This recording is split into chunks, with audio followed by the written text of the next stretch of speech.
Bonjour à tous, bienvenue sur la chaîne de Googlet. La chaîne de Googlet, c'est la chaîne où on discute de marketing, de nouvelles technologies. Aujourd'hui, la surabondance d'informations et puis le référencement. On passe à l'intro.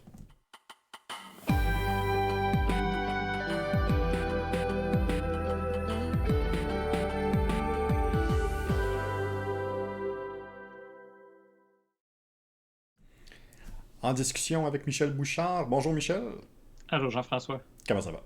ça va bien. Grosse semaine, mais ça va bien. On va s'en sortir, on arrive à la fin. On est en direct sur Twitch vendredi le 11 mars, en rediffusion sur YouTube dès demain et puis sur les différentes plateformes de podcast audio aussi. Je vous invite à nous suivre, je vous invite à vous abonner. Aujourd'hui, Michel, on discute d'un sujet qui, les deux nous touchent directement, mais à différents niveaux, à différents égards. Euh, on va parler de surabondance d'informations, de référencement à travers ça. Mais avant de commencer sur la surabondance d'informations, je veux juste clarifier quelque chose bien rapidement. Bon, en 2018, c'était 2,5 quintillions de bits qui étaient créés chaque jour sur Internet. Quintillon, là, c'est 10 exposants 30 chaque jour. On se promène dans cet univers-là. On imagine, on est en train de prévoir qu'en 2025, ça va être 175 zettabytes de data qui va être disponible partout sur la datosphère. C'est énorme. Juste pour les GAFAM, là, si on fait juste le tour des GAFAM, juste à eux seuls, ils gèrent présentement 1200 pétabits d'informations. Pétabits, c'est beaucoup de bits. C'est 10 à la 15. Là. Donc c'est presque la moitié finalement de ce qui est fait présentement, de ce qui est déposé, de ce qui est géré par les GAFAM. Michel, surabondance d'informations, on en a une panoplie, il y en a, oui, de disponibles sur le web, il y en a sur les réseaux sociaux, on est partout en même temps. En entreprise aussi, on est beaucoup pris avec ce problème-là. Il y a une surabondance d'informations en entreprise. On a de la difficulté à être capable de trouver puis de soulever les bonnes informations à Ouais. l'interne. Une des choses au point de vue cognitif qu'on a tendance à oublier, c'est que notre cerveau voit même quand on ne voit pas. Ça veut dire que le meilleur exemple, là, c'est les personnes qui ont souvent tendance à dire Ah, il est 11h11, je vois souvent qu'il est 11h11, mais c'est parce que c'est un pattern que le cerveau aime retrouver. Puis Ouais. même quand je regarde, oui, je focus sur un endroit. Par contre, mon cerveau va détecter des patterns, puis quand il va voir les 11h11, quand il va voir les 2h22, ces choses-là, il va changer le focus pour Mhm. aller sur cette intention-là. Ça veut donc dire qu'il gère, pareil, la quantité d'informations complète on voit, mais qu'on ne voit pas, là, sur lesquelles on Mhm. n'a pas mis le focus. À travers ça, à travers cette quantité d'informations-là sur laquelle on est bombardé à tous les jours, il y a du référencement. Il y a du Mhm. référencement qui devient assez problématique. Michel, c'est combien de pages que tu disais tantôt qu'il y a Qui sont qui indexés sont en ce moment, indexés? là. Ouais, ouais, ouais. Écoute, la stat date de 2021, fait que c'est sûr que ça a changé, mais c'était 130 000 milliards de pages qui sont indexées par Google. Et ça compte pas les. Tu sais, on dit souvent le web, c'est 10% de ce qui se passe vraiment Ouais, en ligne, là. ouais. Fait que ça compte pas toutes les autres pages qui sont pas indexées par Google, qui sont cachées ou qui sont juste pas disponibles ou accessibles par les médias ou enfin, les réseaux traditionnels, les canaux traditionnels. Fait que, il y a du contenu en ligne, il y a du stock, là. Une panoplie d'informations, c'est hallucinant. OK. Ouais. Fait, tu sais, par jour, là, c'était quoi qui disait tu sais, c'est des millions de nouvelles pages par jour qui sont publiées. Tu sais, là, je parle même pas des publications, là. Non, on n'est pas Facebook sur à les lui réseaux seul, sociaux, c'est ça, on ça. exclut les réseaux sociaux, c'est strictement site web. Ouais, on n'est que sur Google. Fait que la quantité d'informations nouvelles qui est publiée chaque jour est phénoménale. Euh, Puis j'aime que tu aies amené l'exemple du 11h11 parce que les algorithmes comprennent qu'on aime ça, des choses qu'on connaît ou qu'on reconnaît facilement. Puis souvent, ce qui se passe, c'est qu'on ne verra pas ces nouvelles informations-là. On va voir que des informations qui viennent supporter notre impression que, admettons que 11h11, hey, quand je vois ça, ça veut dire quelque chose. Puis on va trouver de plus en plus de contenus qui viennent valider cette impression-là et non pas de contenus qui vont venir démentir cette impression-là. Fait que c'est tout un problème, là. On parle de référencement, là. Pas évident de prendre un contenu qui viendrait faire démentir ça quand on a un utilisateur qui est tellement habitué de confirmer ce biais-là. Il y a deux choses que je veux explorer aujourd'hui. Donc, il y a premièrement la surabondance d'informations en général, donc dans laquelle on est habitué d'œuvrer. Donc, je parlais en entreprise, on est appelé souvent à entrer en contact justement en entreprise, essayer de voir les différentes informations qui sont disponibles là. Le fameux big data qui a tellement été galvaudé, puis galvanisé, puis utilisé un peu tout croche, là. Mais ces fameuses données-là, qui sont disponibles en entreprise, qui sont disponibles au plus grand nombre de personnes, qui permettent aux décideurs, qui permettent aux personnes créatives, qui permettent aux différentes personnes à l'intérieur de l'entreprise de prendre des bonnes décisions. Il y a des études qui ont été faites dans les dernières années, entre autres là, par Nicolini, Corica et Rudel, qui sont trois chercheurs du MIT qui, vers la fin là, des années 2010, ont fait une étude qui porte justement sur essayer de trouver des dénominateurs communs à travers les différentes personnes, les décideurs, comment eux réussissent à traiter de l'information puis à ne pas se perdre là-dedans. Puis ce qu'ils ont trouvé, c'est qu'il y a trois éléments qui sont réguliers chez ces personnes-là. Premièrement, il y a une grande routine qui est établie. Une routine dans laquelle les personnes vont aller chercher de l'information par eux-mêmes, par curiosité. Eux-mêmes vont aller rechercher des nouvelles, vont aller rechercher des tendances, vont aller rechercher certaines informations. Ça va aussi se faire là, par des conversations, puis par différents réseaux alentour d'eux. Parlant du réseau, c'est le deuxième volet. Ils ont un réseau de contacts auquel ils sont capables justement de se fider. Donc, l'information ne vient pas directement à elles par toutes les différentes plateformes. Ça vient aussi par des personnes entourées d'experts, entourées par des collègues, entourées avec des conférences, des consultants qui sont alentour d'eux. L'idée qu'on se fait du grand Manitou dans une entreprise qui est enfermé dans son bunker en attendant que toute l'information tombe dessus pour qu'il soit capable de trouver la prochaine nouveauté. Mais c'est pas vrai, c'est pas juste ça. Il y a beaucoup d'importance qui est donnée au réseau alentour. Et puis, c'est des personnes qui ont été capables de développer des outils autant technologiques que pratiques pour justement traiter cette information-là. Donc, ça ne veut pas dire juste être capable de lire tous les journaux qui se font, mais être capable de les piger à gauche, à droite, d'être capable de se tenir au courant de ce qui se passe pour le vrai. Donc, c'est ces trois manières-là, trois volets-là qui sont présents chez les personnes qui sont capables de traiter l'information de manière adéquate, puis qui sont souvent des personnes qui sont capables de prendre des décisions très rapides en entreprise, basées sur les bonnes informations. C'est des personnes qui ont un sens critique qui est très développé, qui permet justement de juger est-ce que l'information qui vient d'arriver ou celle que tu viens de me partager, est-ce que c'est une information qui est à jour ou est-ce que tu es en train de me véhiculer une information qui date déjà d'un certain temps. Donc, il y a ça, là, ce côté-là qui est très présent.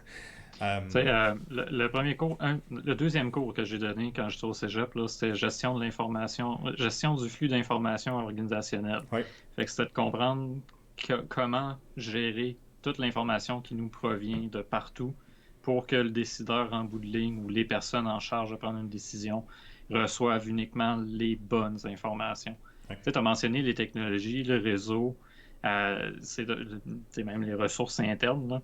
Je donne l'exemple, la secrétaire qui fait aucun filtre du courrier qui est reçu, met ça sur le bureau du patron, le patron reçoit ça, plein d'informations pas utiles du tout à la prise de décision, passe 2 heures à filtrer ça, jette du papier, fait du ménage pour arriver à ce papier-là, j'en avais besoin, un contrat à faire un suivi ou peu importe, là, une nouveauté dans le marché qu'il faut absolument, comment dire, avec laquelle il faut absolument réagir. C'est toute cette chaîne-là faisant en sorte que s'il y a un manque, ben, il y a une surabondance Ouais. d'informations en bout de route, en bout de ligne, puis ça fonctionne plus. Fait que, tu sais, tout ce filtrage-là de l'information, si on l'applique au web, là, ben, il est tout aussi important. Tu sais, si on ne filtre pas le moindrement la surabondance d'infos qu'on a, comme essaient de le faire d'ailleurs les moteurs de recherche Oui. en partie, écoute, on est vite submergé, là. Mais c'est en plein ça.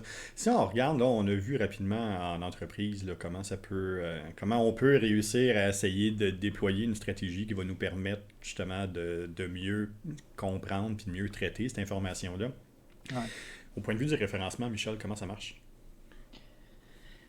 Je te dirais, il y a deux choses là-dedans. Il y a l'humain puis il y a l'algorithme. OK.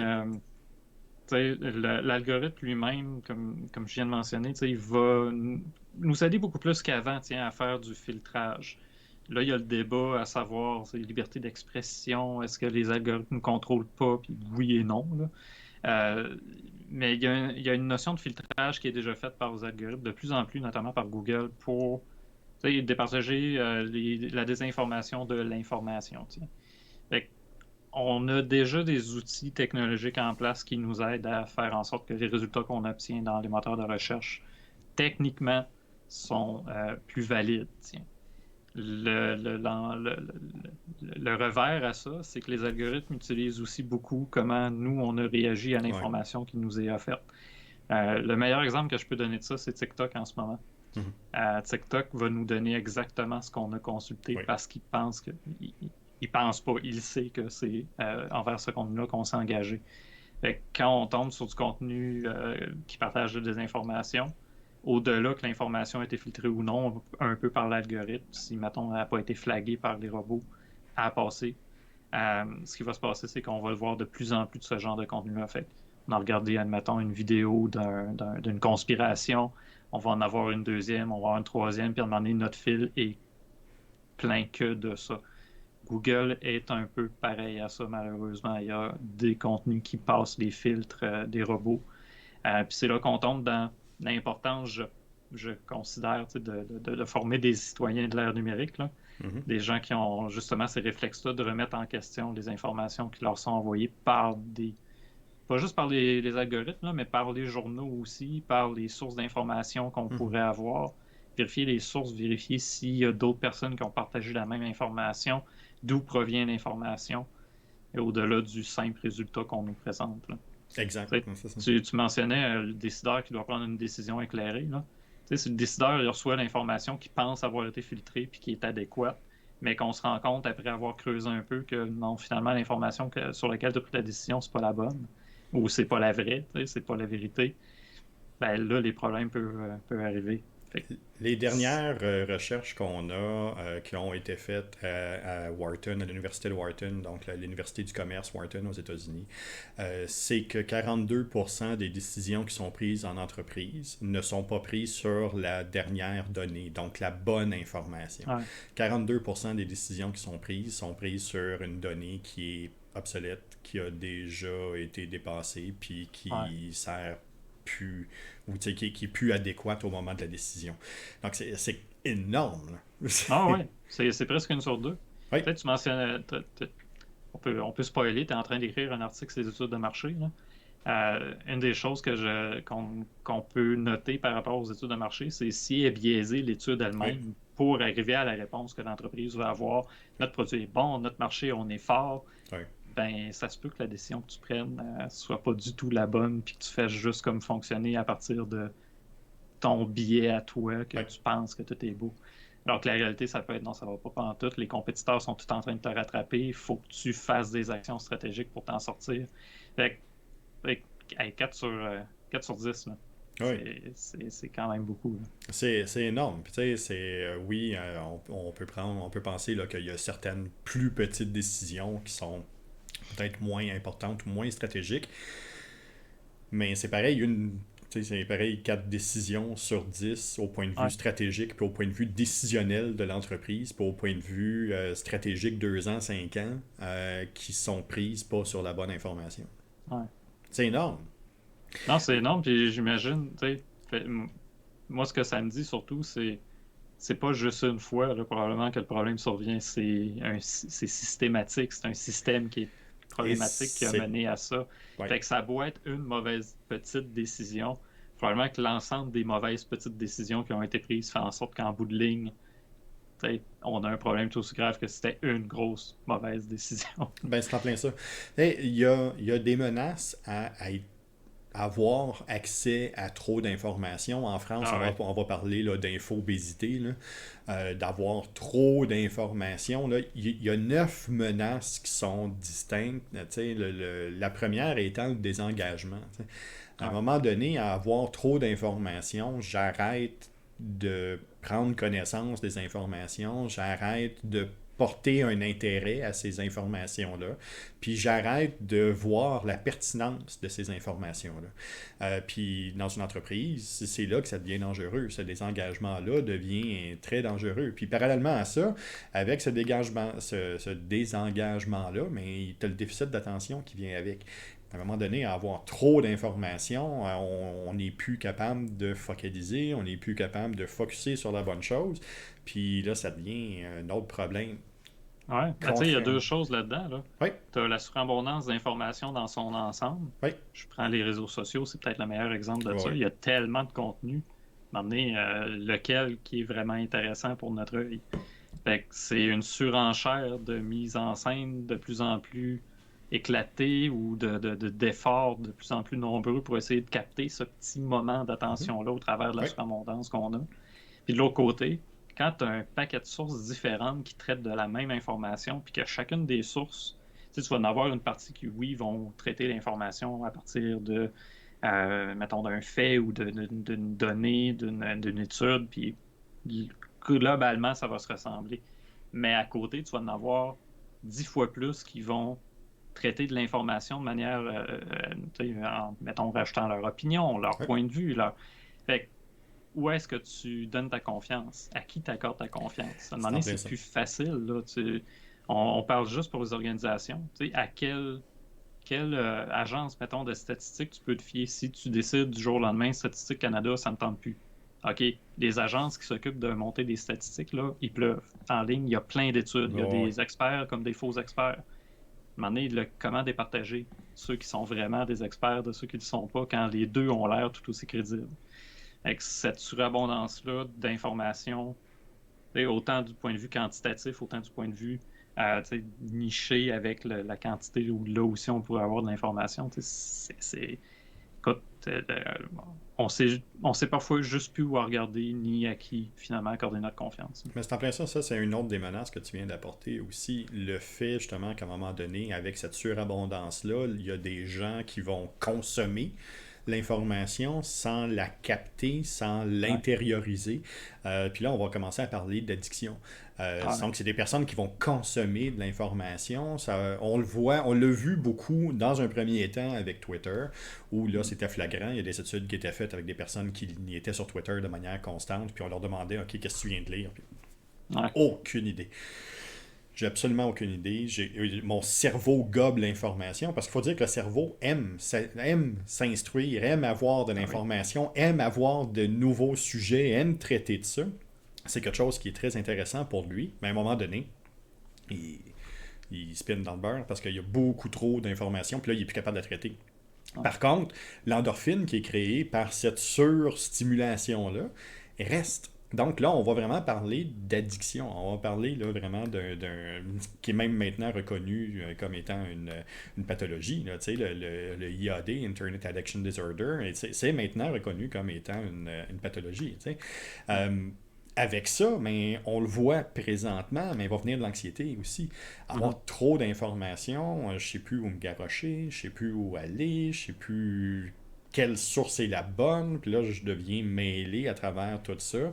Là, je vais commencer à avoir de l'anxiété, je vais commencer à essayer de me retrouver là-dedans pour arriver jusqu'à une perte de mémoire, parce que Je vais capter de l'information, mais je me souviendrai plus à court terme de ce que je viens de voir. Ça veut dire qu'il va me rester la mémoire long terme, mais celle dans l'heure, celle dans les derniers jours de consommation que j'ai capté, mais on a un peu plus de difficultés. On a juste à penser à quand on était aux études, quand on consommait, entre autres, là, des livres, ces choses-là. Mais là, notre cerveau était capable de retenir au moins quand même l'essence de certains livres.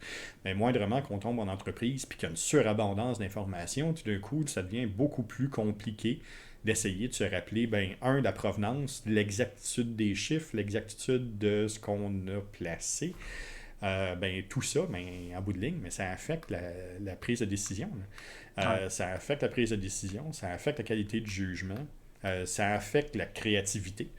Parce qu'à un moment donné, on tombe dans une espèce de copie où on essaie juste de recréer ce qu'on a toujours vu, puis de recréer un environnement qu'on est habitué de voir.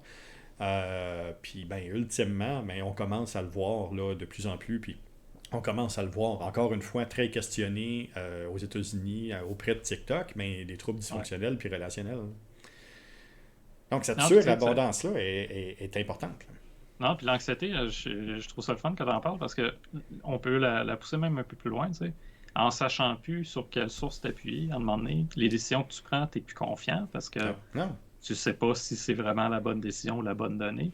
Puis si tu vas encore plus loin que ça, tu as l'anxiété qui va arriver, qui va t'empêcher de passer à l'action. Parce que tu vas tout le temps être en train d'essayer de vérifier l'information.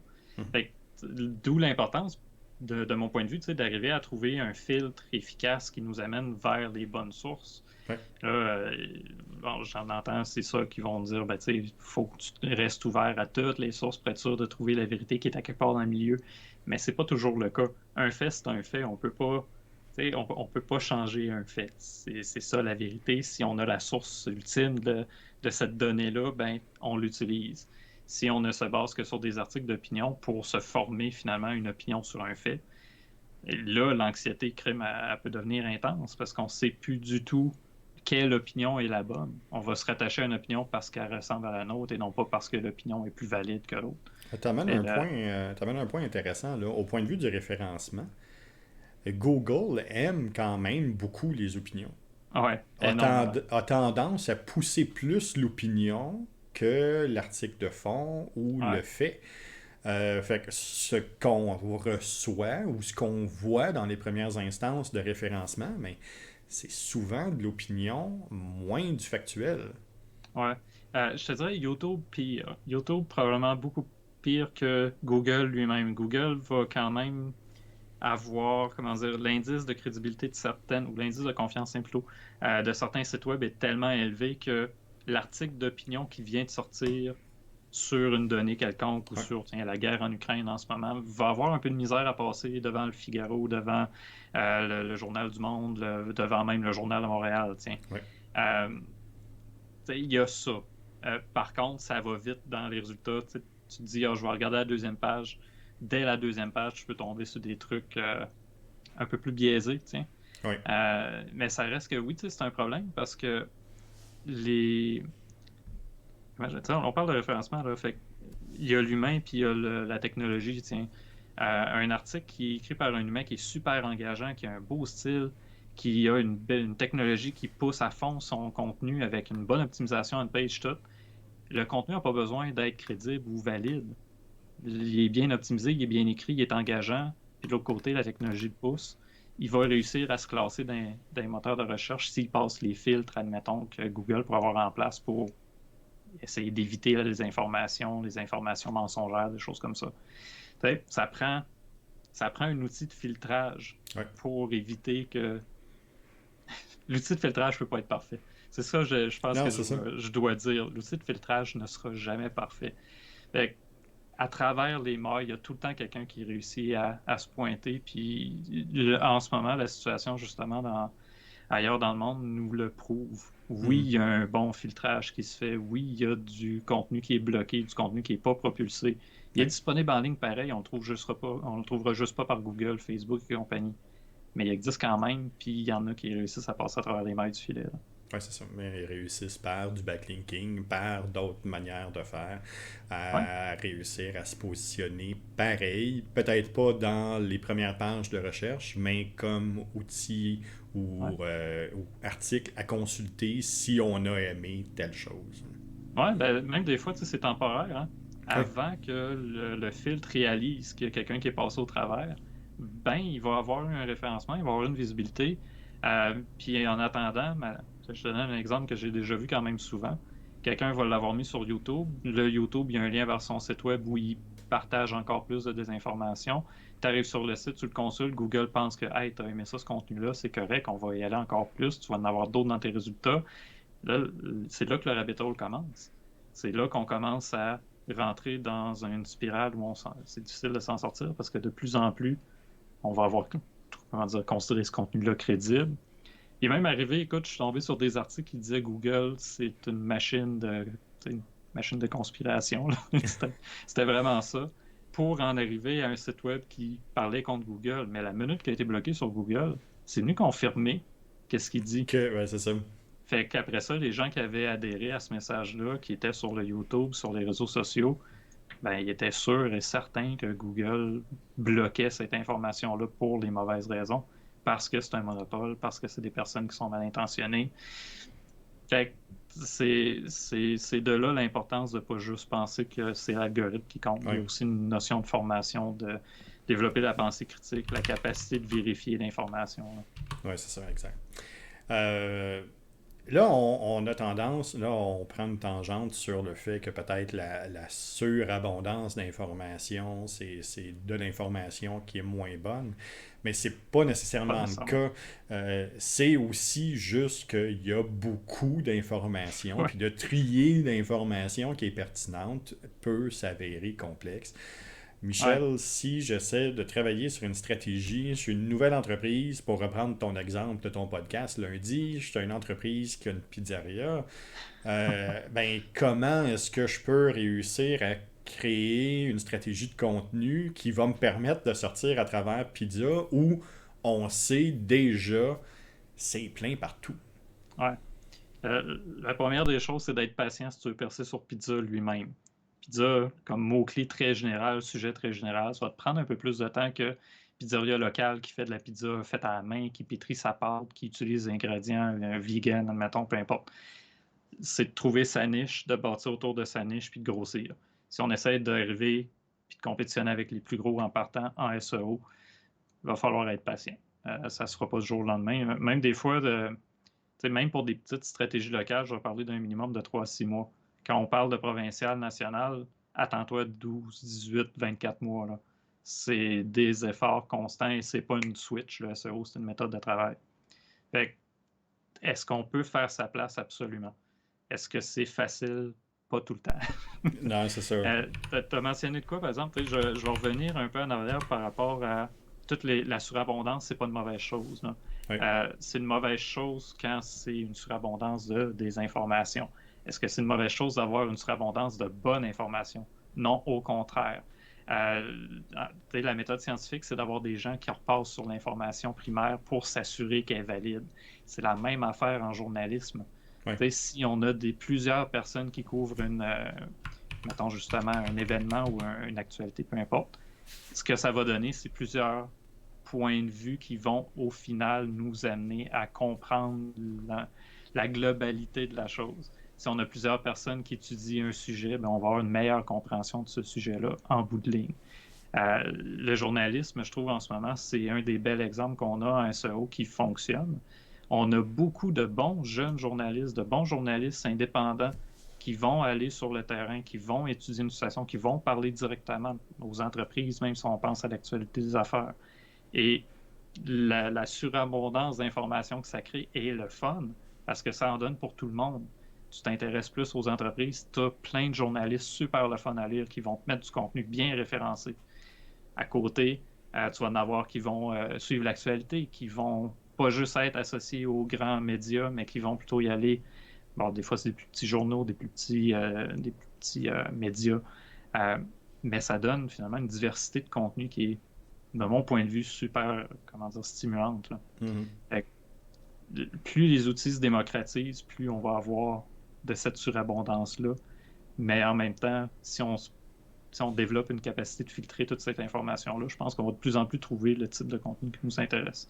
C'est pas un... C'est comme un... Tu sais, il y a deux facettes, finalement, à cette surabondance-là. Et on peut pas dire... On peut pas juste regarder un des deux côtés. Tu sais, oui, il y a du mauvais, mais il y a du bon, comme avec n'importe quel outil. Tu sais, tu peux construire une maison avec un marteau, tu peux finir quelqu'un solidement avec, là. Tu sais, je veux dire, c'est juste un outil. Il faut juste apprendre comment bien l'utiliser puis comment se débrouiller avec. Non, c'est ça. Je suis parti dans voler lyrique, là, je m'excuse. Non, c'est correct. Mais c'est ça, c'est la diversité, puis cette surabondance-là, c'est pas un mal en soi, Non. c'est de travailler justement sur son côté critique, de travailler Ouais. sur comment bien faire les recherches, comment bien s'assurer de l'exactitude de l'information qu'on a, comment devenir un bon citoyen numérique finalement. C'est vraiment ça. C'est exactement ça. Tu sais, le premier réflexe que je dirais, là, les gens qui voient une nouvelle qui est trop bonne pour... Tu sais, hey, wow, je suis 100% d'accord. Prenez la peine de vérifier, juste Avant. lire des gens tu sais, qui sont pas nécessairement en accord ou qui partagent un point de vue plus nuancé. Parce que des fois, l'information qui a l'air la plus, comment dire, stimulante sur nos réseaux sociaux, admettons, c'est pas toujours la vraie. Des fois, c'est du clickbaiting, des fois, c'est on veut, tu sais, je fais de la rédaction web, fait que je sais que si tu crées un effet wow avec ton titre, tu vas avoir plus Ben de oui. clics dessus, là. Ben, tous les journalistes qui se lancent demain matin indépendants, c'est ça qu'ils veulent. Ils veulent du clic, là. Oui. Fait que cet effet wow-là est important. Faut être capable, nous-mêmes, en tant qu'utilisateurs, de comprendre que ces algorithmes-là, ces méthodes de communication-là existent pour une raison, Oui. puis ensuite développer des habitudes pour juste confirmer. Ça se peut que ça soit vrai, mais ça se peut peut-être qu'il y a des nuances à apporter que tu n'as pas vues en premier lieu. Là. C'est en plein Fait ça. que ouais, citoyen numérique, Jean-François, on revient à ça. On revient à ça. Il y a un article là, sur mon site web qui commence à en parler d'ailleurs. C'est un sujet qui est complexe comme plusieurs autres. Ouais, Mais vous allez être en mesure là, au moins de peut-être un peu mieux saisir, un peu mieux comprendre comment tout ça fonctionne, puis ouais. comment être capable de jouer un peu avec ça. Tu sais, le 1er avril arrive, hein? Oui. Qu'est-ce qui se passe à chaque 1er Ah avril? oui, c'est toujours la même chose. Il y a une surabondance de poissons d'avril qui arrive. L'affaire, c'est qu'à chaque année, tu as encore des gens qui vont croire à ces nouvelles-là. Tu as des entreprises aussi qui vont profiter du fait que les gens vont y croire pour faire croire que c'est pas vrai, mais alors que c'est vrai. Oui. Tu sais, les utilisateurs, tous les internautes, tous les gens, tous les citoyens du monde, on a ce pouvoir-là d'aller un peu plus loin que l'information qu'on nous donne. La surabondance d'informations sur le web nous donne la possibilité d'aller vérifier. Je veux dire, on n'a jamais eu autant accès à l'information qu'aujourd'hui. Non. Il y a de l'information disponible en ligne. Il faut juste s'assurer de trouver la bonne, de trouver des façons de confirmer, d'infirmer ce qu'on a vu en premier, de s'éduquer davantage. Oui. Ça revient à ça. Il faut développer sa pensée critique. Sur les réseaux sociaux, je trouve que c'est un peu plus difficile. Mais par Google, on a heureusement un peu plus de variété, tiens, Un dans peu les plus de contenus qu'on va variété, nous un peu plus de offrir. contrôle pour être capable Ouais, justement d'avoir des recherches qui sont un peu plus en lien ouais. avec ce qu'on cherche vraiment. Mais je dis un peu parce qu'on s'entend que la géolocalisation importe énormément dans les résultats qu'on nous offre. Là. Puis il y a certains sujets beaucoup plus comme les changements climatiques, c'en est un. Là. Dans certaines régions du monde, si tu cherches changement climatique sur Google, les contenus qu'on va te proposer en premier, c'est de la conspiration, c'est pas vrai. Les vaches, quand ils pètent, ça fait plus de pollution qu'une usine. Euh, alors que si tu cherches ça au Québec, en principe, tu vas avoir beaucoup plus de contenus Un peu plus dur, c'est environnementalistes qui ça. vont t'expliquer vraiment c'est quoi. Fait que faut, c'est ça. C'est pas parfait. C'est pour ça qu'il faut former des citoyens de l'ère numérique. C'est en plein ça. En parlant de surabondance, une des choses qu'on a du côté de Gogoulet la balado, mais c'est une surabondance de sujets qui sont issus d'un pot. Hein? Non, tu l'as vu venir pareil. Hein? Il y en a plus tant que ça dedans, par Il y exemple. en a moins, il y en a moins. On achève d'ailleurs la saison 4. La saison 5 devrait débuter très bientôt. Donc la semaine prochaine, c'est le dernier épisode de la saison 4. Ah ouais, déjà. Déjà, oui. Puis on va être capable de se diriger tranquillement vers le mois d'avril avec quelque chose de nouveau, avec avec une saison 5. Une nouvelle manière de faire, un nouvel environnement visuel. Encore une fois, des nouveaux invités, puis une nouvelle direction de ce côté-là. Mais en attendant, on pige toujours notre sujet dans un pot. Puis notre pot, à date, a toujours été clément et a toujours été capable de trouver une manière... je viens de voir le sujet. De faire un lien avec tout ça. Dernier épisode de la saison 4, la semaine prochaine, risque d'être un épisode qui va être mémorable. On va parler des GAFAM. Ah! On tombe dans ta cour, là. Oui, on va tomber dans ma cour un peu. On va tomber dans ma cour au point de vue de la gestion des entreprises, mais de la gestion des données, de la gestion des employés, de la gestion de ces structures-là, des bons coups qu'ils font. Mais de la protection étrange qu'ils ont alentour d'eux, puis de toutes sortes de choses. Fait que oui, on va pouvoir jouer un peu, là, puis mieux comprendre l'environnement des GAFAM. Tu vois, j'ai ajouté aussi de mon côté la section citation, et puis la citation qui est sortie, ça en est une que j'apprécie beaucoup de Charles Darwin, qui est ce n'est pas l'espèce la plus forte qui survit, ni la plus intelligente, mais c'est celle qui est la plus réactive au changement. Donc, fait la semaine prochaine, on parle des GAFAM. Ah, ça va être un bon sujet, ça. J'ai bien hâte, ça va faire une belle clôture, je trouve, à ta saison 4, parce que on a beaucoup philosophé sur certains sujets, donc, mettons aujourd'hui aussi. Écoute, même ton pot, là, j'aurais une belle allégorie à faire avec la surabondance d'informations puis le contrôle qu'on a sur cette information-là, mais écoute, je vais essayer de me retenir, là. Mais je trouve que ça va comme clôturer avec quelque chose, comment dire, un sujet où il y a beaucoup d'incompréhension puis de peur. Oui. Les gens voient ces géants-là, ne voient que les monopoles que ça amène, puis oublient que, je prends Google par exemple, oublient qu'il y a une raison pourquoi ils sont là, il y a une raison pourquoi ils sont rendus aussi utilisés que ça, puis ils ont des modèles d'affaires qui fonctionnent très bien, puis dans le cas de Google, là, parlant de changement, s'il y en a une entreprise qui n'a pas peur de changer puis de s'adapter, ça en est bien une. Ça en est une. Ouais. D'ailleurs, je suis un des premiers acheteurs de la Stadia. Je tiens à dire, c'est pas juste du bon là, dans le cas de Google. Non, pas toujours. Le changement se fait pas toujours au bénéfice des utilisateurs, mais c'est correct. C'est en plein ça. Michel, en attendant, si on veut te suivre? Lundi à 16h pour le Sketch Podcast, tous les lundis à 16h. Sinon, t'as-tu automatisé mon beacon? Pas encore, non. Ah, ben, gars, je l'ai pas. Michel Bouchard sur Google. Vous allez me trouver quand même assez facilement. Je commence à avoir un excellent référencement à grandeur du Québec sur mon propre nom. Il y a un auteur, Michel-Marc Bouchard, qui est très bien référencé, mais c'est correct, ce qu'il écrit, c'est quand même bien. Au moins. Je vous encourage à le découvrir ou à me découvrir moi par Google. En plein ça. De mon côté, vous pouvez penser sur le google.com, le gogoulet.com. Vous allez être en mesure sur Google aussi, vous pouvez me chercher. Il n'y a absolument aucun problème. Vous cherchez Jean-François Goulet, vous allez tomber probablement sur un de mes contenus. Vous allez être aussi capable de voir les différentes plateformes où je suis. Donc, c'est mon site web, ma chaîne YouTube, les différentes plateformes de podcast audio aussi. Donc, je vous invite à vous inscrire, je vous invite à suivre pour absolument rien manquer des différents sujets qu'on traite. Et puis, je vous invite à me faire parvenir les sujets que vous aimeriez qu'on traite. J'ai déjà commencé à en recevoir quelques-uns. J'en attends un peu plus que ça. Donc, n'hésitez pas à envoyer moi les différents sujets marketing ou technologiques que vous voulez qu'on discute pour la saison 5 et les saisons prochaines pour qu'on soit en mesure justement de répondre à vos petites questions, aux différentes interactions que vous avez. Donc, n'hésitez pas à nous suivre sur les différentes plateformes puis à nous faire parvenir les différents sujets que vous voulez qu'on traite.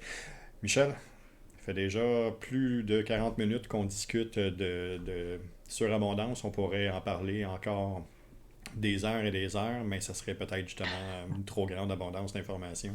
Tu me l'as dit, moi je peux continuer. Là, tu m'as lancé avec le pot. Là, je l'ai en tête, je vais te la ramener à un moment donné, c'est sûr. Là.